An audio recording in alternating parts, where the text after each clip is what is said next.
Good morning students. कल हमने one एवं वन्य जीवों के संरक्षण के बारे में पढ़ा था कि वन हमारे लिए कितने उपयोगी होते हैं, उनकी क्या उपयोगिता होती हैं और हमें उन्हें क्यों संरक्षित करना चाहिए। इसके साथ साथ हमने ये भी पढ़ा था कि अगर हम वनों को संरक्षित करेंगे तो हमारा जो वन्य जीवन रहेगा वो भी संरक्षित रहेगा, और वन और वन्य जीवन जब दोनों संरक्षित रहेंगे तो हमारी जो पारिस्थितिकी है वो सही बनी रहेगी। अगर ये पारिस्थितिकी बिगड़ गई, पारिस्थितिकी तंत्र एक बार बिगड़ गया तो इस पृथ्वी पर किसी के भी जीवन का कोई भी महत्व नहीं रहेगा। इसके बाद आज हम दूसरा अपना प्राकृतिक संसाधन स्टडी करेंगे जो है हमारा जल। आप सभी को पता है कि जो जल है, हमारी पृथ्वी जो है वो पूरी 78% या परसेंट आप कह सकते हैं जो हमारी किससे घिरी हुई है, जल से घिरी हुई है। लेकिन वह सारा की सारा जल कैसा है, खारा है, और उस जल को हम पीने के योग्य नहीं ले सकते हैं। इसके साथ ही हमारी पृथ्वी पर केवल 2 से 3.5% पानी ही पीने योग्य है, जिसका उपयोग आप पानी पीने के लिए करते हैं। और अगर हम इसका लगातार यूज़ करते जाते हैं और अनुपयोग करते जाते हैं जल का, तो यह हमारे आगे आने वाले समय में हमको जल की इतनी कमी हो जाएगी कि हम उसका उपयोग किसी भी तरीके से नहीं कर पाएंगे। आज भी के ज़माने में भी आप देख सकते हैं कि लोगों को कितनी परेशानियां उठानी पड़ती हैं एक स्थान से दूसरे स्थान तक जल भरने के लिए, उन क्षेत्रों में जहाँ पर जल की बहुत ज़्यादा कमी है। इसलिए यह जल जो है वो एक प्राकृतिक संसाधन के रूप में ही लिया गया है, जिसे आप बहुत लंबे समय तक अगर इसका सही उपयोग करते हैं तो हम इसे काफ़ी लंबे समय तक उपयोग में ला सकते हैं। अन्यथा अगर आप इसका अपव्यय करेंगे तो आप इसे किसी भी तरीके से उपयोग में नहीं ला सकते हैं और ना ही अपनी आगामी पीढ़ी के लिए इसे बचा करके रख सकते हैं।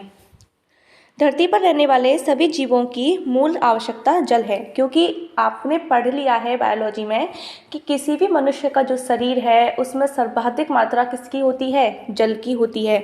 हम कक्षा 9 में एक संसाधन के रूप में जल के महत्व और जल के चक्र के बारे में पढ़ चुके हैं।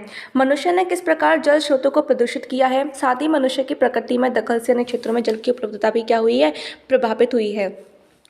उपयुक्त क्रियाकलाप के बाद आपको जानकर आश्चर्य होगा कि जल की कमी वाले क्षेत्र एवं अत्यधिक निर्भरता वाले क्षेत्रों में घनिष्ठ संबंध है। ये आपको एक क्रियाकलाप दे रखा था जिसमें आपको एटलस की सहायता से वर्षा के पैटर्न का अध्ययन करना था। वहाँ पर आपको ये पता लगानी थी कि जल कहाँ पर सबसे ज़्यादा प्रेजेंट है और उन क्षेत्रों की पता लगाना था जहाँ पर जल कितना कम प्रेजेंट है। वर्षा के प्रतिरूप के अध्ययन से भारत के विभिन्न क्षेत्रों में जल उपलब्धता का पूर्ण सत्य सामने नहीं आता है। भारत में वर्षा मुख्यतः किस पर निर्भर करती है, मानसून पर निर्भर करती है। इसका अर्थ है कि वर्षा की अवधि वर्ष के कुछ महीनों की सीमित रहती है, क्योंकि आपका मानसून जून में आता है और सितंबर अक्टूबर तक चला जाता है। प्रकृति में मानसून के अभिदान के बाद भी क्षेत्रों के वनस्पति आच्छादन कम होने के कारण भूजल स्तर की उपलब्धता में भी क्या आई है, कमी आई है। कि अगर आप लगातार, हमने वन के बारे में पढ़ा था कि जब हमने वन के बारे में पढ़ रहे थे कि अगर हम लगातार पेड़ों को काटते जाएंगे तो इससे मिट्टी की उर्वरता खत्म हो जाती है और वो उसकी जल को सोखने की क्षमता भी कम हो जाती है। इसलिए इससे क्या हो रहा है कि जो भौम जल स्तर है वो हमारा लगातार नीचे गिरता जा रहा है। फसलों के लिए जल की अत्यधिक मात्रा की मांग, उद्योगों से प्रवाहित प्रदूषक, नगरों से कूड़े कचरे ने जल को प्रदूषित कर इसकी उपलब्धता की समस्या को और अधिक जटिल कर दिया है। क्योंकि आपने देखा होगा, आपने गंगा के बारे में भी पढ़ा था कि लोग किस तरीके से उसमें मल प्रवाहित करते हैं, कचरा डालते हैं, रसायन पदार्थों का उत्सर्जन करते हैं, जिसकी वजह से जो जल है वो पूर्ण रूप से उसकी जो गुणवत्ता है वो लगातार क्या होती जा रही है, कम होती जा रही है। बांध, जलाशय एवं नहरों का उपयोग भारत के विभिन्न क्षेत्रों में सिंचाई के लिए प्राचीन समय से ही किया जाता रहा है। पहले इन तकनीकों का प्रयोग स्थानीय लोगों के द्वारा की गई दखल थी, यानी कि पहले जो स्थानीय लोग थे पहले उन्होंने बांध, जलाशय जैसे चीज़ों का निर्माण किया था, जिससे कि वो उस जल को कई सालों या काफ़ी लंबे समय तक उसे संरक्षित करके रख सकें। फसलों के लिए इस भंडारित जल का नियंत्रण भली प्रकार से किया जाता था तथा जल की उपलब्धता एवं दशकों एवं सदियों के अनुभव के आधार पर इष्टतम फसल प्रतिरूप अपनाए जाते थे। सिंचाई के इन संसाधनों का प्रबंधन भी स्थानीय लोगों के द्वारा किया जाता था। अंग्रेजों ने भारत आकर अन्य बातों के साथ साथ इस पद्धति को भी बदल दिया था। बड़ी परियोजनाएं उन्होंने लागू की थी, जैसे कि विशाल बांध का निर्माण किया था। दूर तक जाने वाली बड़ी बड़ी नहरों की सर्वप्रथम संकल्पना कर उन्हें क्रियान्वित करने का कार्य भी अंग्रेजों के ही द्वारा किया गया था। जब हमारा देश स्वतंत्र हो गया था तो उसके बाद सरकार ने सरकार ने भी इसे पूरे जोश के साथ अपनाया था। इन विशाल परियोजनाओं से सिंचाई के स्थानीय तरीके उपेक्षित होते गए तथा सरकार धीरे धीरे इनका प्रबंधन एवं प्रशासन अपने हाथ में लेती चली गई, जिससे कि जल के स्थानीय स्रोतों पर स्थानीय निवासियों का नियंत्रण समाप्त हो गया था। कैसे कि वहाँ की जो उन्होंने जब नहरों का निर्माण किया था, बांधों का निर्माण किया था, तो वहाँ पर जो गाँव बसे हुए थे, जो लोग आदिवासी क्षेत्र के जो लोग थे, उनको वहाँ से विस्थापित कर दिया गया था और उन लोगों को उस चीज़ का लाभ नहीं मिल पा रहा था कि पहले वो वहाँ पर रह करके अपने जीवन यापन के लिए वहीं से ही जल प्राप्त कर रहे थे, वहीं से लकड़ी वगैरह प्राप्त कर रहे थे। तो इस तरीके की बहुत सारी चीज़ों से वो वंचित हो गए थे। अब बात करते हैं कि हिमाचल प्रदेश में जो कुल्हा है वो एक सिंचाई की स्थानीय प्रणाली होती है। लगभग 400 वर्ष पूर्व हिमाचल प्रदेश के कुछ क्षेत्रों में नहर सिंचाई की स्थानीय प्रणाली व्यवस्था का विकास हुआ था, जिसे कुल्हा कहा जाता है। झरनों से बहकर आने वाले जल को मानव निर्मित छोटी छोटी नालियों से पहाड़ी पर स्थित निचले गाँव तक ले जाया जाता है। इन कुल्हा से प्राप्त जल का प्रबंधन क्षेत्र के सभी गाँवों की सहमति से किया गया था। आपको जानकर ये सुखद आश्चर्य होगा कि कृषि के मौसम में जल सबसे पहले दूरस्थ गाँव को दिया जाता था, फिर उत्तरोत्तर ऊंचाई पर स्थित गांव उस जल का उपयोग करते थे। कुल्हा की देख रेख एवं प्रबंधन के लिए 2 अथवा 3 लोग रखे जाते थे, जिन्हें गांव वाले क्या देते थे? वेतन देते थे। सिंचाई के अतिरिक्त इन कुल्हा से जल का भूमि में अंतःश्रवण भी होता रहता था, यानी कि अंतःश्रवण मतलब जल का भौमजल स्तर भी बना हुआ रहता था, जो कि विभिन्न स्थानों पर झरने को भी जल प्रदान करता रहता था। सरकार के द्वारा इन कुल्हा के अधिग्रहण के बाद इनमें से अधिकतर निष्क्रिय हो गए तथा जल के वितरण की आपस की भागीदारी की पहले जैसी व्यवस्था भी समाप्त हो गई थी। इसके बाद उसका अधिग्रहण कर लिया गया था, जिसके बाद में ये जो जल था वो दूरस्थ गाँव को नहीं मिल पा रहा था और इसकी वजह से वो इस प्रकार की जो व्यवस्था थी वो लोग इससे क्या रह गए थे? वंचित रह गए थे। अब बात करते हैं हम बांध की। हम बांध क्यों बनाना चाहते हैं?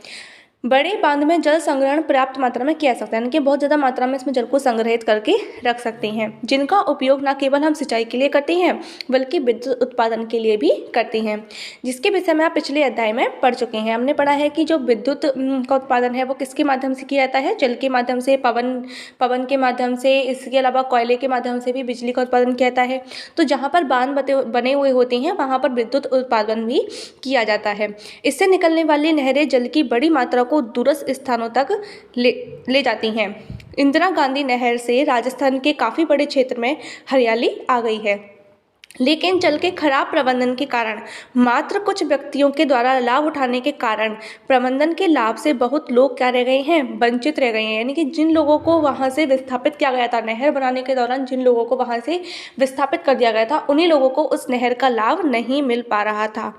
जल का समान वितरण नहीं है, अतः जल स्रोत के निकट रहने वाले व्यक्ति क्या कर रहे थे? गन्ना, धान जैसी अधिक जल खपत वाली फसल उगा लेते थे, जबकि दूर के जो लोग थे जिनको जल नहीं मिल पा रहा था वो इस प्रकार की फसलों को उत्पन्न नहीं कर पा रहे थे।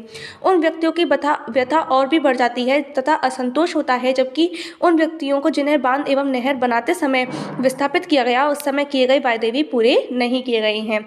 बड़े बांधों के बचाने के विरोध में उठ रहे इन कारणों की चर्चा हम पिछले अध्याय में कर चुके हैं। गंगा नदी पर टिहरी बांध इसका एक उदाहरण है। आपने नर्मदा बचाओ आंदोलन के विषय में भी अवश्य ही पढ़ा होगा, जिसमें नर्मदा नदी पर बनने वाले बांध की ऊंचाई बढ़ाने का विरोध हो रहा है। बड़े बांध के विरोध में मुख्यतः 3 समस्याओं की चर्चा विशेष रूप से होती है। पहली सामाजिक समस्या आती है, क्योंकि इससे बड़ी संख्या में किसान और आदिवासी क्या होती हैं? विस्थापित होते हैं और उन्हें कोई भी मुआवजा भी नहीं मिलता है।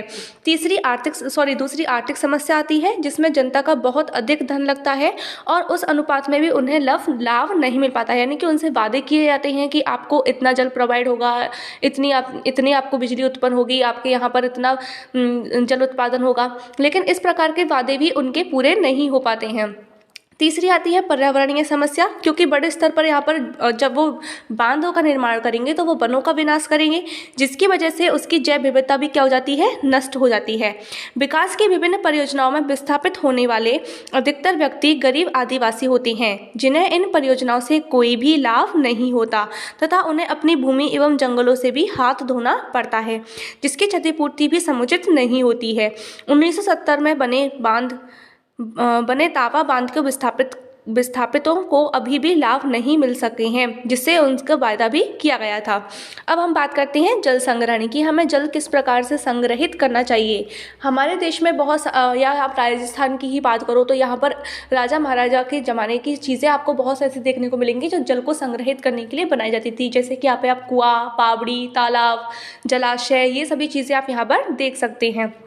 और इसके अलावा अगर आप पश्चिमी रास्ते में जाएंगे तो वहाँ पर जल को प्रबंधित करने के लिए विभिन्न प्रकार के जो मानव निर्मित उपकरण हैं उनका भी आपको यहाँ पर वर्णन करने को मिलेगा। एक पारंपरिक प्रौद्योगिकी के द्वारा भारत के वाटरमैन देश के सबसे शुष्क क्षेत्र के सूखाग्रस्त गाँव के हजारों ग्रामीणों की जिंदगी बदल पाए। 2 दशकों के प्रयास के बाद डॉक्टर राजेंद्र सिंह ने राजस्थान में पानी इकट्ठा करने के लिए 8600 जोहेड़ और अन्य संरचनाओं का निर्माण किया था तथा राज्य भर के 1000 गांव में पानी वापस लाया गया। 2015 में उन्होंने स्टॉकहोम पुरस्कार भी जीता था। यह बहुत ही प्रतिष्ठित पुरस्कार होता है जो कि गृह और उनके निवासियों की भलाई के लिए जल संसाधनों के सुरक्षित संरक्षण में योगदान करने वाले व्यक्तियों का सम्मान करता है। जल संवर्धन प्रबंधन में मिट्टी एवं जल संरक्षण पर जोर दिया जाता है जिससे कि जैव मात्रा उत्पादन में वृद्धि हो सके। इसका प्रमुख उद्देश्य भूमि एवं जल के प्राथमिक स्रोतों का विकास, द्वितीय संसाधन पौधों एवं जंतुओं का उत्पादन इस प्रकार करना है जिससे कि पारिस्थितिकी असंतुलन पैदा ना हो।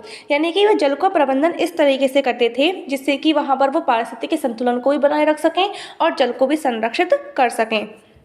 जल संवर्धन प्रबंधन न केवल जन संवर्धन समुदाय का उत्पादन एवं आय बढ़ाना है बल्कि सूखे और बाढ़ को भी शांत करता है तथा निचले बांध एवं जलाशयों का सेवा काल भी बढ़ा देता है जिससे कि वो लंबे समय तक चल सकें। अनेक संगठन प्राचीन काल जल संरक्षण प्रणालियों को पुनर्जीवित करने में लगे हुए हैं जो बाढ़ जैसी बड़ी परियोजनाओं का विकल्प बन सकते हैं। इन समुदायों ने जल संरक्षण के ऐसे सैकड़ों तरीके विकसित किए हैं जिनके द्वारा धरती पर पड़ने वाली प्रत्येक बूंद का संरक्षण किया जा सके, क्योंकि हमने पढ़ा है कि मानसून ही वर्षा लेकर के आती है और अगर हम उस वर्षा के जल को इकट्ठा कर लें तो हम अपने पूरे साल भर के लिए पीने का पानी भी उपलब्ध कर सकते हैं। इसी तरीके से राजस्थान में घर में टैंक बने हुए हैं जो कि घर की सभी नालियों से या कि छत की जो नालियाँ होती हैं उनसे जुड़े हुए होते हैं और छत पर गिरने वाला जितना भी बारिश का पानी होता है वो उनके भूतल में बने हुए टैंक में वहाँ पर जाकर के एकत्रित हो जाता है। इस तरीके के कुछ जो जल संरक्षण के जो निर्माण हैं वो वहाँ पर राजस्थान में किए गए हैं, जैसे छोटे छोटे गड्ढे खोदना, झीलों का निर्माण करना, साधारण जल संभर व्यवस्था की स्थापना, मिट्टी के छोटे बांध बनाना, रेत और चूने के पत्थर के संग्राहक बनाना और घर की छतों से जल एकत्र करना। इससे क्या बढ़ता है, भूजल स्तर बढ़ जाता है तथा नदी भी पुनः जीवित हो जाती हैं। जल संग्रहण वाटर हार्वेस्टिंग भारत में बहुत पुरानी संकल्पना है। राजस्थान में इसे विभिन्न क्षेत्रों में लागू किया गया था, जैसे कि राजस्थान में खादिन, बड़े पात्र एवं नाड़ी, महाराष्ट्र के बंधासर एवं ताल, मध्य प्रदेश एवं उत्तर प्रदेश में बंदिश, बिहार में आहार तथा पाइन, हिमाचल प्रदेश में कुल्हा, जम्मू के कांदी क्षेत्र में तालाब और तमिलनाडु में एरिस, केरल में सुरंगम, कर्नाटक में कट्टा इत्यादि प्राचीन जल संग्रहण तथा जल परिवहन संरचनाएं आज भी उपयोग में हैं जिनको वहां के ही निवासियों ने निर्मित किया था। उदाहरण के लिए चित्र 16.3 देखिए, जैसे कि यहाँ पर इस डायग्राम में आपको जल संग्रहण की प्रारंभ व्यवस्था खादन पद्धति बताई गई है। यहाँ पर बताया गया है जो कि एक राजस्थान का ही है। ये जल ग्रहण क्षेत्र है जहाँ से जल को ग्रहण किया जाता है और ये फसल वाला क्षेत्र हो गया जहाँ से कि यह यहाँ पर हमारा क्या बना हुआ है, खादिन बांध बना हुआ है। ये आपका खारा क्षेत्र है जहाँ पर इसकी मिट्टी वगैरह प्रेजेंट है जिससे कि जल जो है हमारा रिस रिस के किस में चला गया है, जमीन में चला गया है और उथले कूप में इसको संरक्षित किया गया है। जल संग्रहण तकनीक स्थानीय होती है तथा इसका लाभ भी स्थानीय सीमित क्षेत्र को ही होता है, यानी कि वहाँ पर जो लोग रह रहे हैं केवल वो ही इसका लाभ उठा सकते हैं।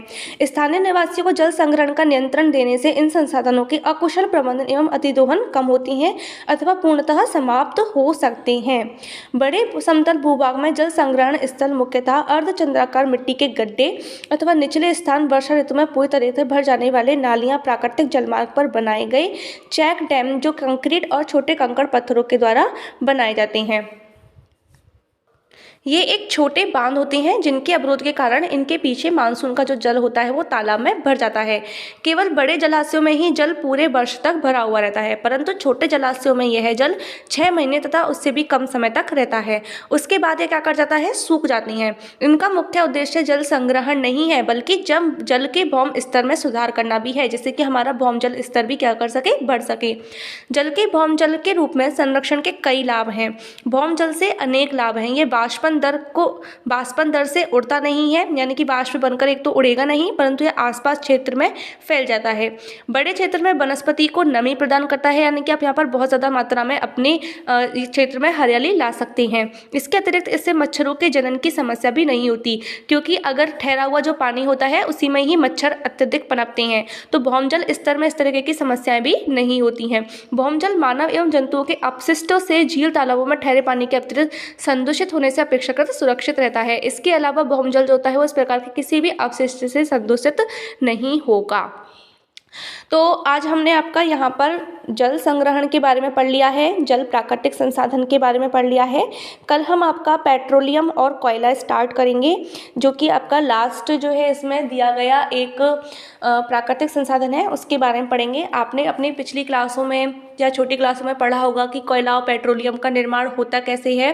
तो कोयला जो होती हैं, जैसे कि अगर हमने पिछले से करोड़ों साल पहले देखें तो यहाँ पर पृथ्वी पर जो जीव जंतु रहते थे वो एक तरीके से कोई प्राकृतिक संपदा के कारण या आपदा के कारण वो मिट्टी के नीचे दब गए थे, जिसकी वजह से वहाँ पर मिट्टी उनके ऊपर और जमती गई, जिससे कि उनका क्या हो गया, वहाँ पर जमाव हो गया था, और आज वो हमको कोयले के रूप में प्राप्त हो रहे हैं। उसी तरीके से हम पेट्रोलियम के बारे में कह सकते हैं कि जो जल में रहने वाले जो जीव जंतु थे वो किसी प्राकृतिक आपदा के कारण मर गए थे, और वो धीरे धीरे उनके ऊपर मिट्टी की एक लेयर बनती चली गई, और वो लेयर जो थी, क्योंकि वाटर जो था हमने पढ़ रखा है कि पेट्रोलियम पदार्थ तेल जो होते हैं वो हमारे जल से कैसे होते हैं, हल्के होते हैं, इसलिए वो जल के ऊपर क्या करते हैं, तैरते हुए रहते हैं। तो वो पेट्रोलियम पदार्थ के रूप में जल के ऊपर क्या कर गए थे, आ गए थे, जो कि आज हमको पेट्रोलियम पदार्थ के रूप में प्राप्त हो रहे हैं। इनके बारे में आपकी अगली कक्षा में पढ़ेंगे। Thank you very much.